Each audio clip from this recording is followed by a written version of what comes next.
আজকে তোমাদের ফাদারের নীতির কি দ্বিতীয় নোটটি সম্পর্কে আমরা ধারণা দেব। দ্বিতীয় নোটে কি বলছে কি অ্যানায়নের চার্জ। আচ্ছা এখন অ্যানায়নের চার্জ দিকে যদি তাকাই একটু খেয়াল করো, দেখো সোডিয়াম কি একটা ক্লোরাইড, ঠিক না?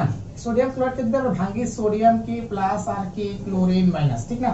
আর সোডিয়াম যদি আরেকটা অক্সাইড নেই, ঠিক না, তাহলে এখানে কি সোডিয়াম প্লাস আর কি অক্সিজেন -2। তাহলে এখানে কি মূলত কি এই দুটো যোগের ভিতরে কি ক্যাটায়ন কি একই, ঠিক না? এখন যখন ক্যাটায়ন একই হবে তখন কি অ্যানায়নের কি উপর কি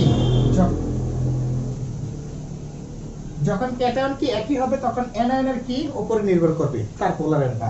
এখন অ্যানায়নের কিসের উপর নির্ভর করে? প্রথম দেখব আমরা কি চার্জ সমান কিনা। যদি চার্জ সমান হয় তাহলে আকারের উপর ডিপেন্ড করবে, আর যদি কি চার্জ সমান না হয় তাহলে চার্জের উপর ডিপেন্ড করবে।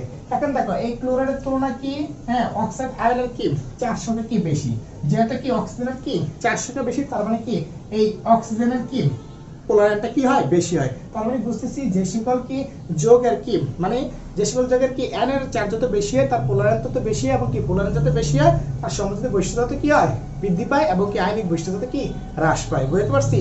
এখন তাহলে আমরা বুঝছি কি n এর চার্জের সংখ্যা বৃদ্ধি পেলে, n এর চার্জের সংখ্যা কি বৃদ্ধি পেলে, বৃদ্ধি পেলে তার কি পোলারায়ন কি বাড়বে, তার কি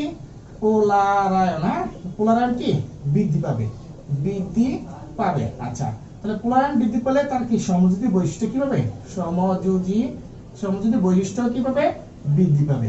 বুঝতে পারছি? সমযোজী বৈশিষ্ট্য বৃদ্ধি পাবে। সমযোজী বৈশিষ্ট্য বৃদ্ধি পেলে কি আয়নিক বৈশিষ্ট্য কি পাবে হ্রাস পাবে, আয়নিক বৈশিষ্ট্যটা কি পাবে হ্রাস পাবে। বুঝতে পারছি?